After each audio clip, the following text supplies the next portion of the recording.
I'm just living my life and raising my kids to be good people and making art that I'm proud of.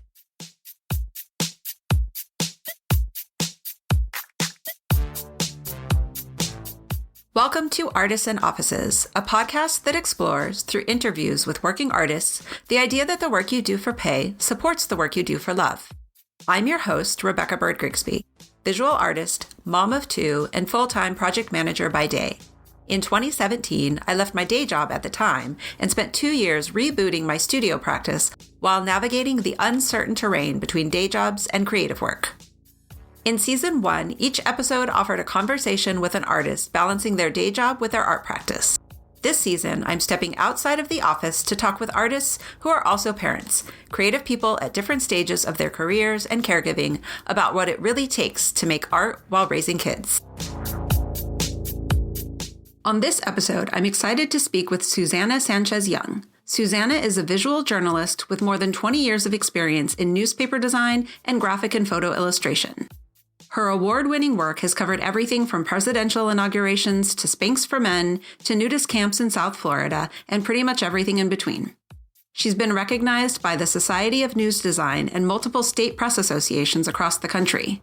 Susana is also the creative force behind the Designing Chica, a brand she launched after realizing during her first pregnancy that there wasn't enough artwork reflecting her own Guatemalan, Nicaraguan American culture. She has since channeled that inspiration into vibrant, culturally rooted designs often created late at night, after work and the many family obligations she has as the mother of two.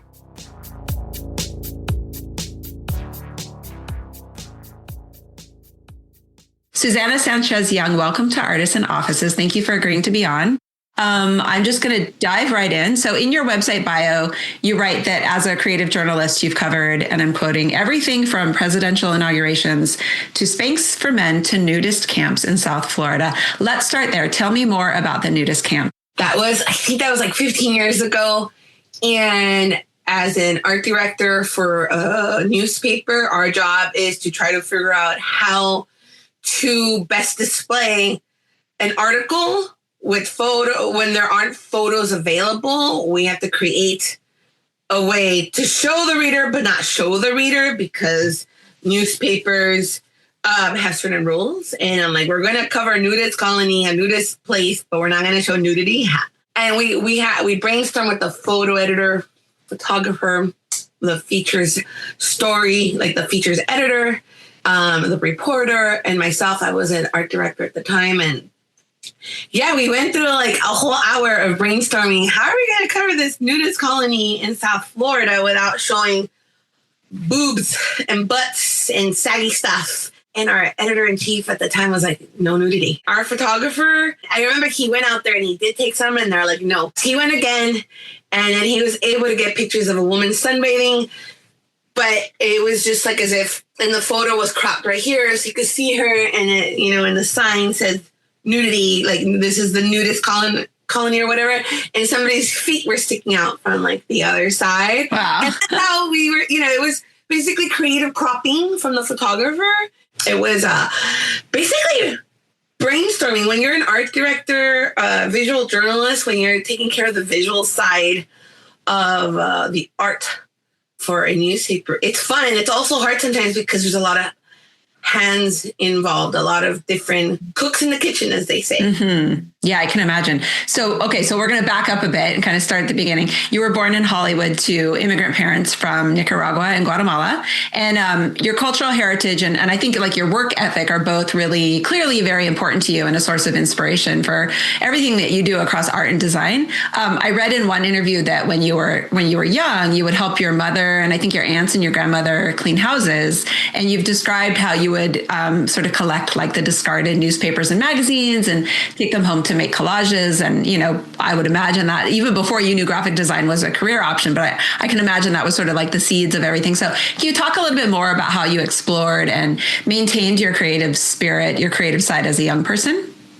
Well, when I was little, I loved to draw. I would draw every day. I remember I had puzzle pieces of the United States, and I would draw the entire United States, and I would fill in the capitals. At one point, I knew all the capitals. I don't anymore.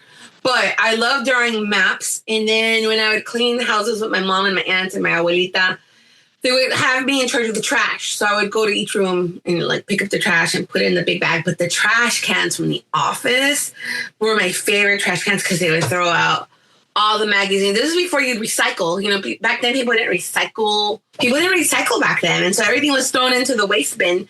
And I would go in to Terry, rest in peace, Terry Garr. And I would go to her office and I would dump all her trash out and then put the trash in the trash. And I would keep every magazine, every postcard. I basically went through her mail. I mean, I didn't know that was illegal. But I was like 10 years old, and I would just go through everything, and I would keep these magazines. And I remember just going through each magazine and cutting shoes that I liked. Like, I remember, wow, Bass, what an awesome brand, Bass shoes. Or like Cole Hand or like Calvin Klein. Things that I didn't have, and I would cut them out and I'd put them on construction paper. And it wasn't like artistic. It was just me cutting stuff out, but it was collaging. And I didn't know that was an art form. And I would love to cut out headlines and titles because I love the way the words looked. And that was learning about lettering and typography without knowing that. And once I got to middle school, and I remember I took a first real art class, and I remember learning about lettering and 3D, making letters 3D. And I'm like, oh, this is a thing. Like, this is real. I love this. And I started to, that was a real art class. And I remember I transferred schools and I went to a magnet school, and our English teacher in 8th grade, instead of teaching English, she taught us calligraphy. And I think this teacher was just at the end of her rope. I would draw my name, I would draw things, and she would say I did a great job. I'm like, thank you. And I would use those calligraphy skills to create my science covers for my science projects and for my history projects. I did everything by hand. I still have those. And it was like beginning like calligraphy, and that's lettering. And then you weren't taught that you could be artist when you're little. You're taught that you could be an astronaut, you could be a doctor, a lawyer, or something hardworking, but you never learned that you could be an artist until we started learning about Frida Kahlo. And I remember learning about Frida Kahlo from a Spanish teacher and thinking, wow, she's really interesting. Wow, she learned how to paint by just playing around. And so little things like that were sprinkled in my childhood. I didn't do so well in high school. And when I got to community college, I made my own schedule, and I was at community college from like 8 a.m. to like 7 o'clock at night. And I would take different classes, and I joined the school newspaper, and I was in the school newspaper in high school. So that was like fun though. Like, I excelled at my high school newspaper, yearbook, dance. And then when I got to community college, I made my schedule where I took all these artistic classes, and I was good at it. I'm like, oh, this is fun. I like to draw. I could actually draw. I can't draw faces, but I could draw things. And then I took a Photoshop class, and then on my own, I learned how to collage digitally in 1995, 96, back when it was like Photoshop 1, and there was no layers or there was no backsies and stuff, so everything had to be like precise or you had to start all over. And I just remember spending hours in the lab, hours in the graphic arts lab, hours in the school newspaper. I learned how to design by taking journalism, graphic design, photography, and art classes. And I didn't know that could be a career until I started attending journalism conferences and learned that there's a need for artistic people in journalism. And I wanted to be a writer, but I couldn't focus on deadline. But I could draw and I could create stuff. Getting back to your question, all this art was around me, out of my hands though, because I would go and clean these houses, and there was just amazing paintings, amazing photographs, and like all these people had so many books. These rich people had just libraries, and I would just walk in dust, and I always thought, like, this is cool. I wonder what, I want to be an actress so I can have money and have books and art. And as I became older, I'm like, oh, I could be an artist. I didn't know I could be an artist, and I didn't become a full-on illustrating artist like until 22. I was 21 when I got my first job on my work from community college. And then on the job and taking classes at the same time, I learned about illustrating, collaging, and Photoshop, that I started doing it at work, and I would just take a chance on something. Mm-hmm. And it sounds like you were able to, like, you kind of put together like a portfolio of work, it sounds like, from like your work on the high school newspaper and in community college. Is that kind of what helped you? Plus, I would imagine the internship in New York, get your first kind of like quote unquote real job in journalism in Florida? Yes. So it's so funny. I started off at a small newspaper in the San Gabriel Valley from my clips from my college newspaper. And there's also the National Association of Hispanic Journalists, where they host little internships for their conferences, where they give kids internships for 1 week, where they produce a newspaper for the conference. And I did that as well. So I had those clips. And then at the same time, I worked at Universal Studios selling churros and lemonade. And an intern who was a food service intern was like, "Oh, you're a designer. Can you help me make a menu in Spanish, English, and French?" And so I did that. And then I put that in my portfolio. Mm-hmm. Okay.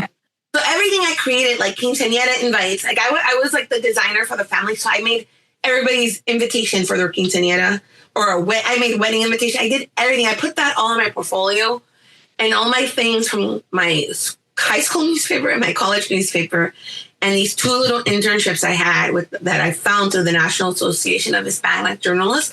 And that landed me my first job at my local newspaper. Then I had real clips while I was attending school. So I was working full time. I was going to school full time, working part time at the newspaper, and then selling churros on the weekend at Universal Studios. I applied for the internship in New York in 2001. I had been at that conference for NHJ, and the graphics editor for the newspaper was there, and I gave him a portfolio. And he called me the next time, and he goes, "Nobody applied for our graphics job. Would you want this internship? It's yours if you'd like." I'm like, "Okay." And I got to spend a summer in New York interning for New York Newsday in the Queens office and the Long Island office, making graphic illustrations and info boxes in maps. Like all the things I did when I was little, drawing maps and creating collages. And here's another thing. I loved the Superman movies when I was little, and I loved how Lois Lane and Clark Kent were like searching for the story, they were on. And I always thought, I want to be a reporter. I want to work at a newspaper. And then Spider-Man was also in the newsroom, and I thought that was cool. And then when I joined my high school newspaper, I'm like, oh, I'm not really, like I said, I couldn't focus on deadline writing, but got better at designing. And I just learned by like accident, basically. And I thought, okay, this is a career. I've done this my career. So you ended up in Florida. From there, you went to the Washington Post. Before we talk about LA Times, I did want to say at this time, I think when you were at the Washington Post, you started your company, The Designing Chica. And so with your company and a couple of other things that we'll get to, obviously representation is like a key motivator, it seems like, for your work. And you've written in a couple of different places that you started your business basically when you were pregnant, I think with your second kid? No. Oh, was it with your first? Okay, yeah. with your son, and couldn't find nursery art that you felt represented your cultural background. So can you talk more about that time? And am I right that was when you were at the Washington Post? Yes. So that was an exciting time in my life. I was working at the South Florida Sun Sentinel. Just bought my house, met a boy, my husband, and fell in love with him. But he didn't get hired at the South Florida newspaper, and then he got hired in Virginia at the Richmond Times-Dispatch. And I thought, I'm really in love with him. I want to be with him. So I moved to Virginia once I got the job. I found a job at the Washington Post, and it was a total culture shock. Here, moving to Florida was a culture shock, but I loved it because it's hot, and I could go dancing every night of the week. And I love loud music. I'm loud. My culture's loud. And I was surrounded by my family. I have my family in Miami, and that was a lot of fun. And then when we moved to Virginia, it was very different, very cold. And so I thought, I'm at the top of my game, my career. This is where I want to. I didn't want to be at the Washington Post, but I went there because I was in love. And I thought, okay, this is how I'm going to grow my career by going to this newspaper. And then I had my first baby. I got pregnant, and I was excited. And I couldn't find nursery artwork that represented who I was, who I am. So I thought to myself, I'm going to start making my own designs. I made my own wedding invitations. I have designed for everyone else. I have been in my career for 15 years where I have created breaking news illustrations and designs for my career. Why can't I create something for myself that represents who I am? And my first design wasn't anything that represented my culture. It just represented who I was as a designer. And then people were like, oh, I really love it. And it was in my son's bedroom and it was pastel-y colors. I got pregnant again with my daughter. You know, work was hard. And so I started creating more designs at night to make me feel happier after having a bad day at work. That was the basis for my little business. I'm like, I'm going to call myself the Designing Chica. Why not? So I had like an Instagram account where I would detail the work I would do for the Washington Post. And then I'm like, I'm going to have a festival. I'm going to sell my art. And my first festival was not great. I invested like over $500 and I made $20. And my husband's like, I don't think this is going to be really lucrative. I'm like, no, this is Fredericksburg and people were looking for free stuff at this kid event. I need to find a festival where people are going to buy art. And a month later, I found another event in Arlington, Virginia. And I made over $500 or I made $400. I don't remember what it was, but I told him like, see, it worked. And that was 10 years ago. That this happened. And so the cool thing about making this art was that I had this huge commute. I had 2 kids. I had this career. I was working out, taking my Zumba classes. And then at night, I had this energy to just create. And these were simple designs and they were just, simple vectorized things. It started getting bigger back. Like I did another event. I did like 3 events and then my husband got a job out here and then I moved out here to the Bay Area 10 years ago. And my small business helped me grow and I got to know myself by making more art. And then I got a job working remotely for a newspaper group in New Jersey. So the 10 years I've been here in the Bay Area, I worked at home while taking care of my kids, no nanny, no babysitters, working full time with 2 kids, and then taking the kids to everything and making food.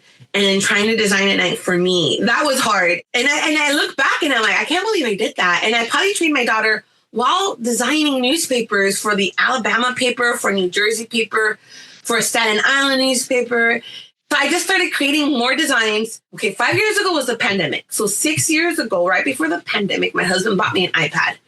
And it revolutionized my artwork. My artwork does not, if you look at my artwork from 10 years ago, from the Designing Chica to what I have now, it is a complete 180. Like I draw things, like I create things, I create conceptual ideas. And my childhood upbringing, my career as a visual journalist and learning how to create concepts from hard opinion pieces and stories and concepts, all of that created my small business. Mm-hmm. Totally.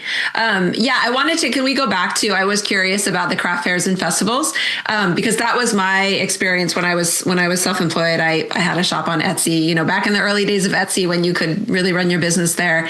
And I had the same experience as you did that first time, but I didn't stick with it. After like 2 craft fairs, I was like, I'm spending so much time and money. I'm making nothing. I'm not, I didn't really feel like it was lucrative for me, but it seems like you sell your work primarily at these in-person events. Although you do have a few products on your website, and I know your products are carried in a few stores. So, I mean, it sounds like even your second craft fair was much more successful. But can you talk just a little bit more about the evolution of that piece of your business, like using this model of selling primarily at in-person events and how you've made that work for you over the past 10 years? So I'm a hot mess. I'll say that. In-person events, because I have customer service experience when I worked at a theme park, and I excel. When I worked as a churro maker and sold ice cream and frozen lemonade, I'm a Leo. I have a ton of energy, and I have fun selling like things. And so here, I'm selling my art. I'm not selling churros and making a huge company money. I'm making myself money. And the more energy I put into it, the more creativity, like the creative sparkles, the more I'm on, the more I sell. And I noticed that at every event that when I sat down and I don't like seek customers because it's hot or whatever, I'm like, wow, I'm not making a single dime. So I learned that early on that if I'm going to spend all this time at an event, I need to really put myself out there. And I use my dancing skills and I use my sales skills and I joke. I'm a comedian and I'm like, you know, and I look at people and I'm like, oh, I like your shirt, because I do. Or like Latinos with their families, and I could hear them talking and I jump into their conversation, or when they're wearing Adidas tracksuits and we're matching. Like, I use psychology, even though I've never taken a psychology class, I use things that I've learned from all my jobs and movies on how to talk to people. I make good money at events. And could I make more online? Yes, I could if I were to like upgrade here's the thing. I have paid for a new website that's ready to go. I just haven't done it yet because it's a lot of work. Yeah, it totally is. Yeah. And I would imagine it's really hard to do both, right? Like, I mean, I think you'll get there, but like, it seems like it would be hard to do both, like really focus on the online, but also have this presence at these in-person events. Because like I said, I know from even my little bit of experience that they really do take a lot of time and energy. I'm sure you've also though fine-tuned kind of you've got your inventory. Does it get easier with each one or no? It does, because at my last event, I did hella plants in Emeryville. And because the world is going to crap, the world is chaotic and people in my community are suffering, I forgot to post about it. I don't have the energy to hype myself up right now or hype events, because there's people being disappeared and people are being hurt. American citizens who look like me are being detained. American citizens who look like my son are being detained. And so I'm scared shitless right now. And I have a lot of events that are coming up this month and I have to promote them. But I'm afraid for other people because I have my passport and I have it with me. But I was at this event. I didn't promote it and I felt bad for not promoting it. I set up and she gave me a great spot though. She gave me a great spot in the front. And it was a 3-hour event. It was actually 5 to 9, 4-hour event. I set up in less than an hour. I was able to eat dinner at a local place and came back. And I literally, every single person that walked in, I talked to every single person. I'm like, hey, you didn't stop by my booth. What's up with that? Or check out my booth. Oh, I make stickers. Stickers are a huge draw. I literally talked to every single person. And at the end of the night, I set up my event and I was able to close up shop at 9. I packed everything up and I was in my car by 9:20. And that was like a miracle. So I'm like, yeah, this was the best. I'm like, and other people also feel mentally drained because it's affecting the community. But I made really good money. I almost made $1,000 that night. Wow. And it's because I am talking. I am not sitting. I am not on my phone. The trick to doing pop-up events is that you have to pour yourself out. You have to be loud. You have to be not obnoxious to where you're annoying people or you're annoying that you'll eventually end up annoying the person next to you, especially if they don't do anything. But you just have to be like 100% times 100% on top of your art and selling it, because my livelihood now like depends on it. Like it didn't before. I had a really great career and now I'm like, okay, I need to sell. And the lady in charge of this event, she goes, Susie, did you do good? And I'm like, ask me that again. She goes, you always do good. I'm like, yeah, I did great. I did amazing. And people noticed that also. And then the DJ came over to me and goes, just want to tell you that you were just vibing the whole night and you're dancing. And I'm like, well, you guys play really good music. And she goes, yeah, but you were just a different level of energy. And I'm like, well, you guys bring it and I bring it. And it just, if you bring positive energy to an event, even if you have a bad night, you still have a great time. And that transcends and it transmits to the next event and it transmits to your artwork. If you are only in it for the money, and you're not having a good time, then you're not going to make money. You know, so I'm there to have a good time. I'm there to let people know that they're in a safe space. I'm there to let people know this is my art. And I am I'm making protest art now that I'm not an editorial employee. I'm really unhinged about it because I'm a daughter of immigrants and it's affected me. Yeah, I mean, let's talk about that. So you were impacted, unfortunately, by the recent layoffs at the LA Times this past May. I read that it was the third round of layoffs in 3 years.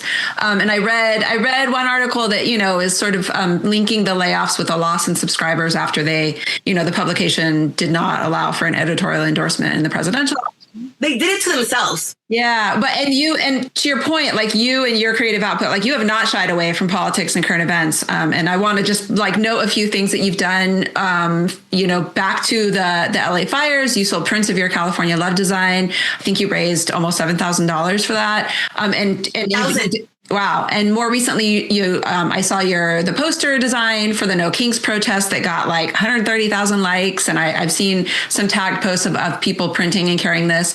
And then, of course, as well as work about the recent, ICE raids. And obviously this hits close to home with you being from LA. And I don't know if you have still a family down there or not. But on a more positive note, like prior to this, you had started a petition to encourage Mattel to create like a Miss Universe Barbie representing Miss Nicaragua. That has over 6,000 signatures and was mentioned in an interview, both an interview with Telemundo and on KQED. So can you talk a little bit more about your artivism, especially over the past few months, especially, I think now that you're, I would imagine sort of figuring out your next shift. And then I think the other thing that you're getting at, and I think you posted something about this recently about this feeling of maybe some guilt over like celebrating your own successes. Like, how do you promote something like the Hella Plant event when your community is suffering in such a significant way? So yeah, talk a little bit more about that, both, the positive and the really challenging times that we're in. Well, it's hard. It sucks. And it makes me really sad because I remember my parents in the 80s, I remember them being undocumented and they created a business and created jobs for other people. And then they got the amnesty happened and it helped everyone. It helped my entire family. And then, so now I went into journalism because I want to do good for my community and for so that people could read, and people don't read anymore. It come to the point where people are just believing what they see on Fox News, and it's a lot of lies. And so as a child growing up in LA, and now I've lived in 5 different states, and I've seen how people react to news, I became a visual journalist because you want to see the good in people. You want to show the truth. And it really hurts to know that newspapers are owned by companies now who are not making the money. Oh, they are making the money. They just don't want to, the person at the top wants to make more money. And so I really felt like the LA Times shot themselves in the foot by not declaring a candidate. That's what newspapers do. They tell you what's right, what's wrong. Here's the truth. And you make your own decision. And for them not to do that really screwed them over. I grew up reading the LA Times, and I grew up dreaming of working there, and it was my dream job. Seeing my family suffer, seeing family members suffer, seeing family wanting to come to the States really pushed me to create artwork that speaks to people who feel like me, who feel like, how lucky are we that our parents left everything behind and worked in the shadows and were abused also by the system and became citizens. And then they were able to invest in a business and create a business and buy a house. And that's what people want to do. And there's people who don't want that for us, for people like us, and are fine getting rid of us because they feel like we're taking away from them. But there's a saying that it's what is for you will come for you. My artivism was skyrocketed after I got laid off because I thought, I don't have to hide behind being an editorial employee and being neutral. No, I care. And because I care, I make art that will help people feel better. I feel that that's what I was destined to do in my life now. Now that I can't be a visual journalist, not because I can't go find another job at another newspaper. I realized I don't want to work for anyone now. That was the job. That was where I wanted to end my career. And I don't want to, and I had the best bosses. And that was also the sad part, that I had the most amazing bosses, and I don't think I'll ever have that again. And I don't want to work for people who make my life hell. And so I've learned I am fortunate that I don't have a college degree. I didn't go to a 4-year university. I don't have student loans. I did go to an art school for 1 year in DC, and I was like, F this, I'm going to have babies now because I'm young. I'm in my 30s now, and I don't need that degree. I have my career. I'm good. And if anything were to happen to me, I've never been without a job. And my friends and family say, you're really lucky because other people can't get jobs like this. And I'm like, well, I have a name for myself. I have a reputation. And now that I don't work for a newspaper, I am making artwork that for our time right now so that people could have something or some hope and then use that to represent themselves, because I'm making art that says, this is what I feel. And you should really read about this person because this person's really important, like Harvey Milk. Because I thought, how can you rename this boat for someone else? Like the whole boat controversy. And I thought, let me make something on Harvey Milk, because I never knew about him until I moved to the Bay Area, until the movie Milk came out, and I knew who he was, but I didn't learn that in school.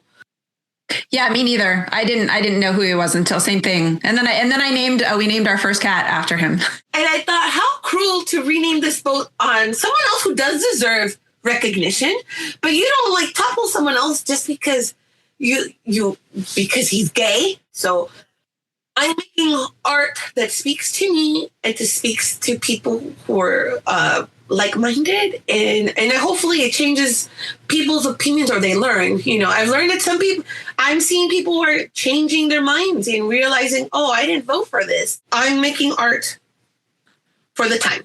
And I think that's my goal now, is to create things that make people feel happy. And if they want to buy it, that's great. If they don't, that's okay too. Because my pop-up shops do really well. So like, I'm not there. I run my website and my Instagram account. People run their Instagram accounts like a business. And you can buy this here, you can buy this here. Oh, I'm doing a new drop. I've done that. I don't do it anymore. I'm just living my life and raising my kids to be good people and making art that I'm proud of. And that's how I live my life. And that's how I've become an artivist. Yeah, artivism. Yeah. And I think also you're getting to something that's another thing that I wanted to kind of ask you about. I read the Mommy in Los Angeles interview that you did in 2017. Best interview ever. Yeah, it was really great. And she starts, or the person who wrote it starts with, to meet Susana Sanchez-Young is to meet an energetic and passionate woman as dynamic as the city she was born in. And indeed, like, even though we've yet to meet in person, which I hope we'll talk about that at the end. I'm hoping that could change this summer. That's very much the impression that I get from your online presence. And I even, the course of this interview.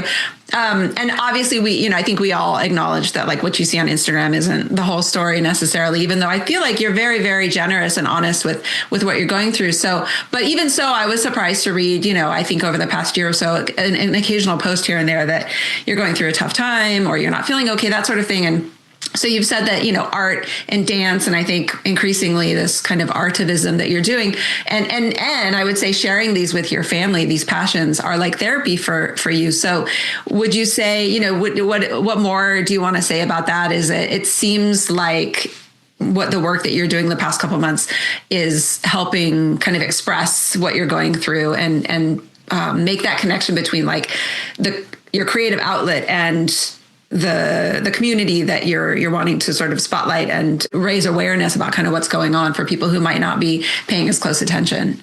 Is it helping? It is helping. It's helping because I'm like, wow, I did that. I came up with that. I'm really proud of myself. Yay, Susie.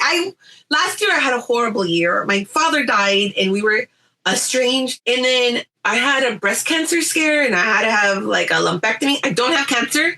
I had preventative surgery to make sure it doesn't metastasize to that. And I have to get checked every year. So that was great that I didn't have cancer. And at the same time, the week that I find out I don't have cancer, I find out that the person who killed my brother 20 years ago was up for parole. And I'm trying to be a good person. And so that's my way of like therapy, is creating art, dancing until everything hurts, and being a good mom. Yeah. And it's clear from from what you share with your followers that, you've really shared these passions with your family. And back in March, you threw a 10-year birthday party for your business, which I love so much. And it was a paint craft dance party at Tip Top Ballroom in Walnut Creek, where I think your kids take dance lessons.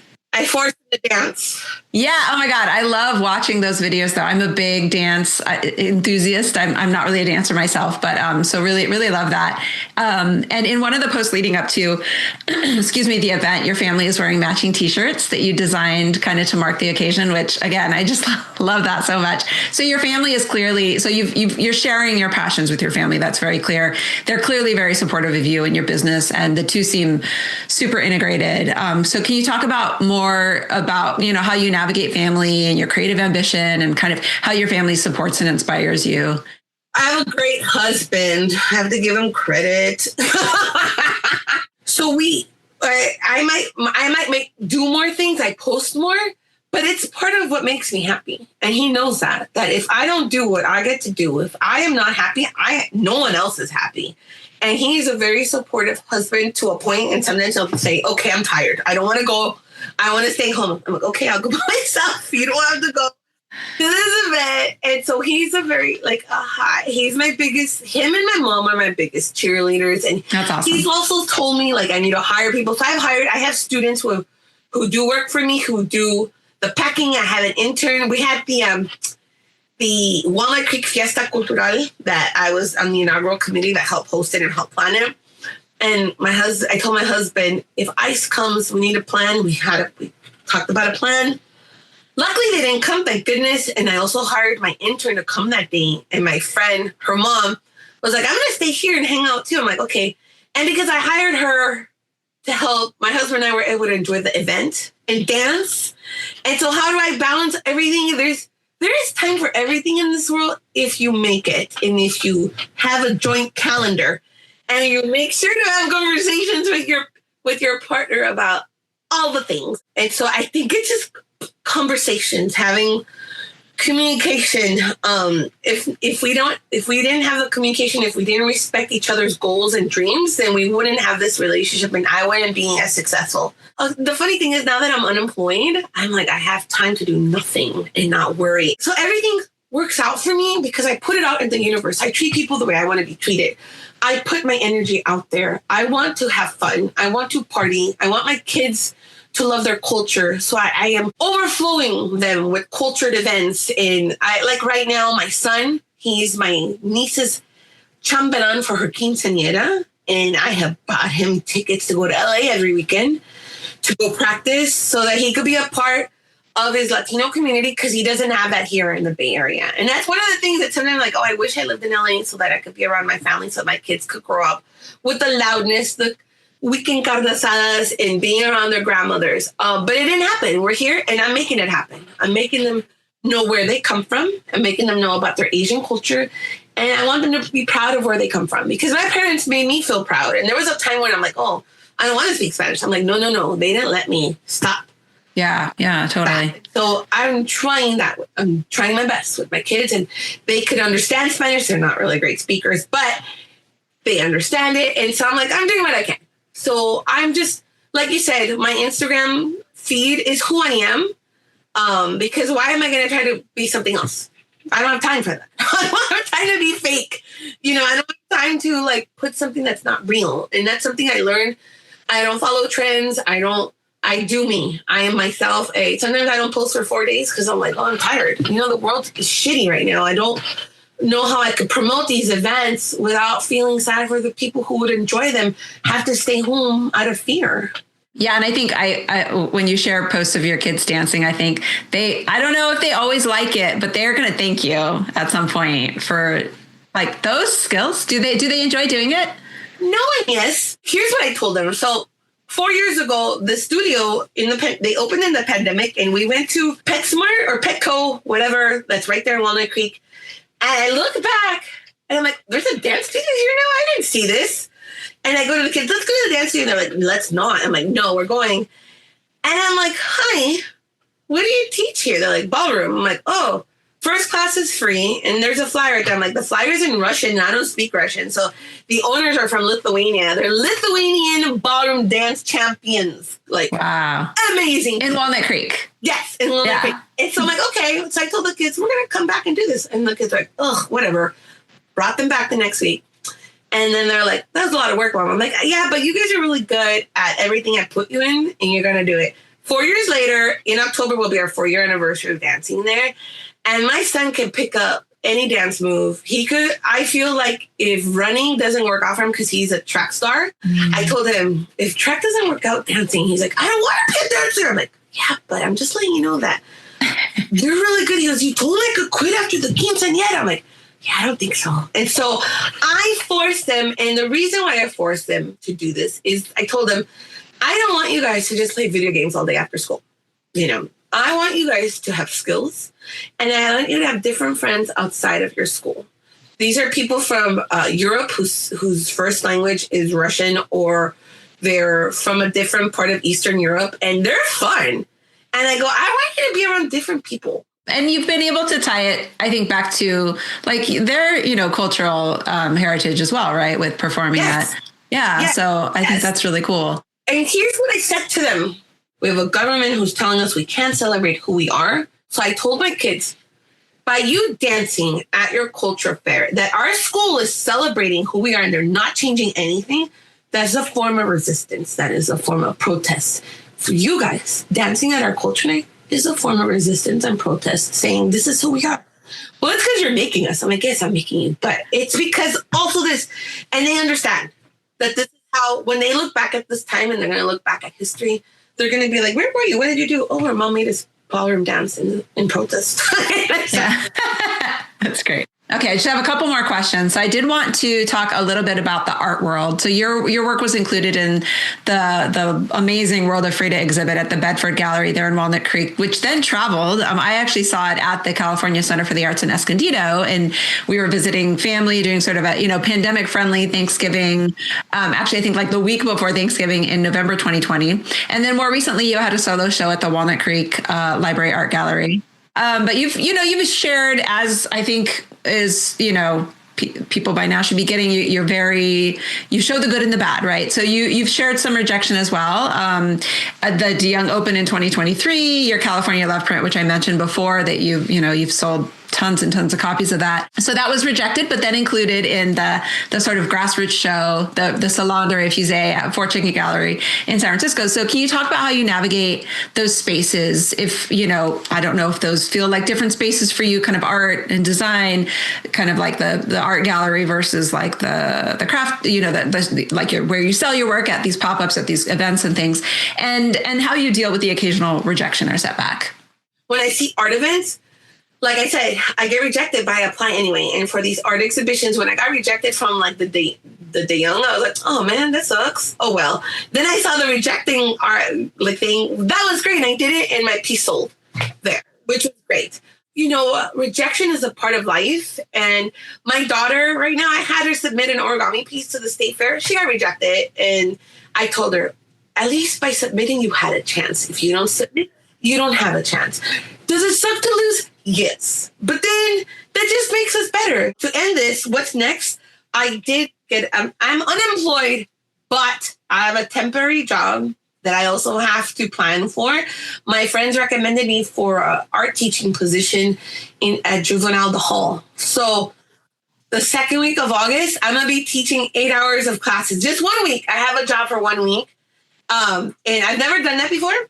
And so starting when I come back from vacation, I'm going to be concentrating on creating a lesson plan for kids in the system and figuring out how to teach and be a part of their lives for 1 week. So I'm ending on a high note here on something I've never done before.